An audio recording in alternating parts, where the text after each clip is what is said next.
ko Meleke. Tout le monde connaît. Jagadia connaît. Meleke, va voir. Mais ici, Ferré Konaté. Meleke, ça veut dire commandant Ferré. Meleke, c'est ange. Donc, l'ange qui retire la vie. Voilà. Meleke, ça veut dire l'ange qui retire la vie. Voilà, donc lui, depuis va voir, tout le monde le connaît sur le sobriquet Meleke. Si on venait, dans un premier temps, voilà, ça va.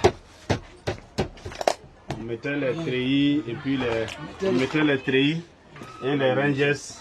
Les treillis et les rangers récupérés sur le terrain étaient mis ici pour pouvoir approvisionner les combattants après. Voilà. Donc avec les lipicots, tout ce qu'on prenait sur le terrain derrière les forces pro-Gbagbo, en tout cas on stockait tout ici pour que les combattants puissent en bénéficier. Voilà. En fait, on peut dire qu'ici les événements sont partis depuis même les élections.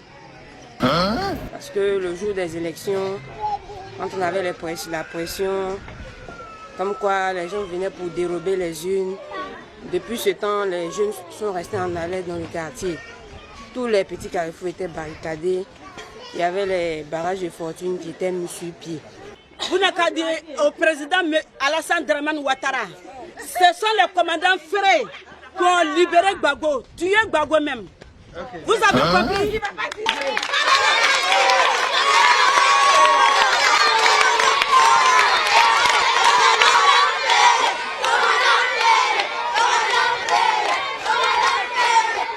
Nous sommes ici au Carrefour Diallo où il a eu les premiers combats avec le centre d'intégrement du commandement Sécos qui a été attaqué par dans une embuscade par le commando invisible.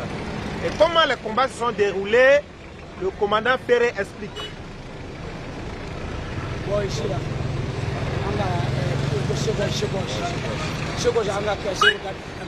c'est ici on a commencé le combat avec Sécos. Le Sécos numéro 12. Principalement Sécos numéro 12. C'est eux qui venaient régulièrement. C'est avec eux qu'on a commencé le combat ici. Le premier combat avec Sécos, c'est à ce carrefour là ici. Comment c'est? Voilà, le carrefour Diallo. La casse comment c'est? Bon, on donne un romo. On a passé la tombe. En tout cas, tous ceux qui sont venus ce jour à bord de Sécos 12, numéro 12, et tous se sont restés ici. Et tous. Il n'y a même pas un qui est sorti. Mais comment les combats sont passés? Ils sont arrivés, ils sont venus de d'autres. Ils sont arrivés au carrefour Diallo ici. Ils sont descendus pour les pénétrer dans le quartier.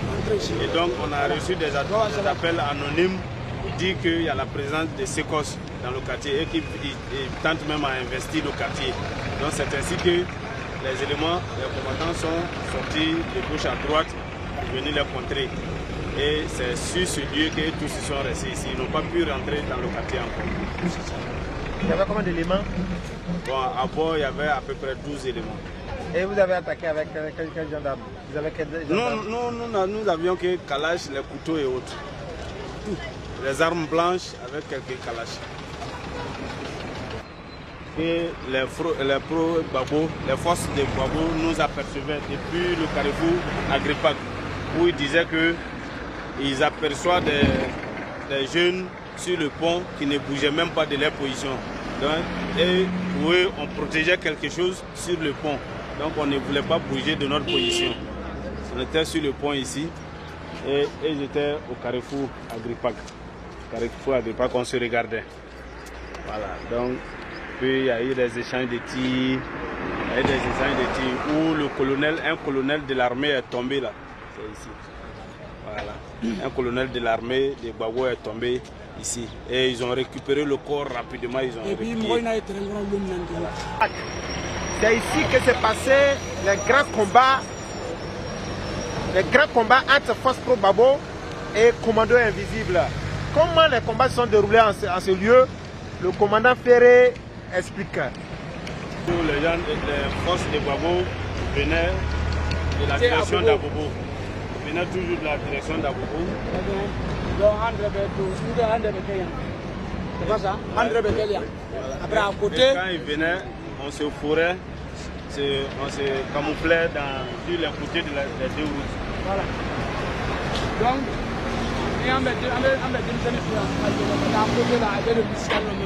souvent même on laissait les enfants ici et puis les chefs progressaient par devant. Et puis une fois les forces pro-Gbagbo pénétraient dans l'embuscade, ils sont au milieu. Les enfants ici, les chefs devant, on les prenait dans les taux. Il y avait les chats. Chats, oui. Oui. Chats. Vous avez pris des chats ici? Oui. On a endommagé des chars ici, mais on n'a pas pris des chats, on a endommagé des chats. En tout cas, le samedi noir là, il y a plein de chats qui sont venus. En tout cas, une dizaine de chats. Maintenant, 20 chats, parce qu'il y a 10 de l'autre côté, 10 ici. Voilà, 20 chats sont venus. Maintenant, on a positionné les enfants ici. Maintenant, les chefs ont progressé jusqu'à l'arrêt en Okwa. Une fois les chars étaient dans les taux, quand ils sont rentrés dans les taux, en tout cas ceux qui étaient assis sur le char, et tous on les a descendus. Maintenant ceux qui étaient dans l'enceinte même du char n'ont pas pu être atteints.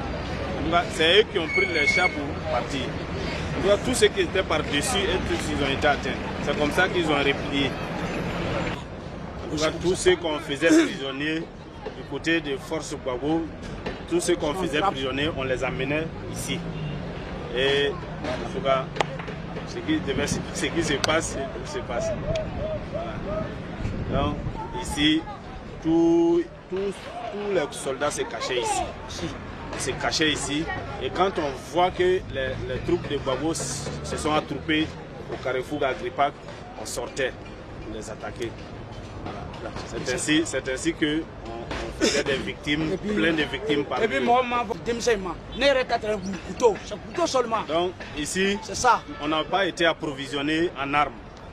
C'est nous-mêmes qui, sur le terrain, quand on combattait les combattants de Gbagbo, souvent même on appelait au golf. On appelait au golf pour qu'on puisse nous approvisionner en armes. Mais aucune arme n'est venue du Golfe pour nous. Personne d'autre. Même l'ONUCI, personne ne nous a donné les armes. On se battait avec les couteaux. Ça les couteaux qu'on a récupérés et les treillis et les armements. Et puis après encore, on a libéré l'homme de la bois. Il est dans l'eau. Donc moi, c'est moi qui parle. Ibe n'a pas fait de combat ici. C'est le jour de la libération de la prison civile que Ibe a pénétré à PK18 ici. C'est tout. Ibe a montré que les méchants là, les hommes dangereux, ils étaient dans une maison. Iraba. Ça a montré la maison. Donc on s'est dirigé vers la maison et on a trouvé ces images là là-bas. Et qu'est-ce que vous avez trouvé là-bas? Qu'on fait une demande sur la bonne. On a fait beaucoup de choses là-bas, en particulier l'ombrine d'un enfant, un nouveau-né, l'ombrine d'un nouveau-né avec beaucoup de matériel de la partie matériel humain, avec les photos là. Voilà. Donc ils ont coupé la tête d'un enfant, un enfant de 7 ans, et ils ont transformé une femme en garçon. Voilà. C'était pour les aider dans le combat. Voilà, ça, ils ont fait ça, les sacrifices pour que le village puisse prendre la supériorité sur nous. Voilà, mais nous, quand ils font ces sacrifices humains là, ils vont jeter dans le fleuve qu'ils appellent Assomé. Le fleuve là s'appelle Assomé. Ils vont jeter le reste du corps là dans le fleuve là. Voilà, la personne qui a fait ça, nous l'avons pris. Nous l'avons pris, mais nous l'avons tué. Voilà. Nous l'avons pris, mais nous l'avons tué. On n'a pas voulu le garder. Vous avez brûlé. Voilà. On a brûlé le corps même. Le coin.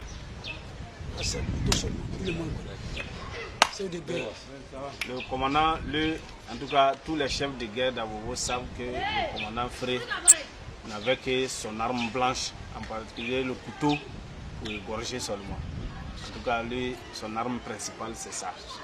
Donc les forces pro-Gbagbo se souviennent de lui. Là, les forces pro-Gbagbo se souviennent de lui. En tout cas, ceux qui ont pu s'échapper se souviennent de lui. Sinon, ceux qui sont déjà partis, ils sont partis au nom du commandant aussi.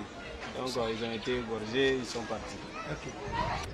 Donc, ça, c'est notre cri de guerre, notre cri de cœur. En tout cas, jusqu'au jour d'aujourd'hui, nous avons plein d'éléments même qui n'ont pas été encore enrôlés. Nous avons plein d'éléments qui n'ont pas été enrôlés. Donc, en tout cas, nous avons ce désarroi sur le cœur. Parce qu'après avoir livré ce combat, il était normal qu'on reconnaisse l'effort fourni par les enfants, le commandant et leurs troupes. Mais jusqu'au jour d'aujourd'hui, on se sent délaissé. Et cet état de fait-là nous met mal à l'aise. Donc, en tout cas, nous lançons un cri de cœur au gouvernement, au président et à son gouvernement, de faire face aux troupes. Le commandant Frey a sous sa main 642 éléments. 642 éléments. Eux tous, ils ont combattu un temps soit peu à ce combat. Ils ont participé à ce combat de la libération du pays. Donc, en revanche, on doit les satisfaire. Il faut qu'ils soient satisfaits. Nous voulons, en tout cas, 80% de nos éléments sont prêts à intégrer l'armée. 80% de nos éléments sont prêts à intégrer l'armée.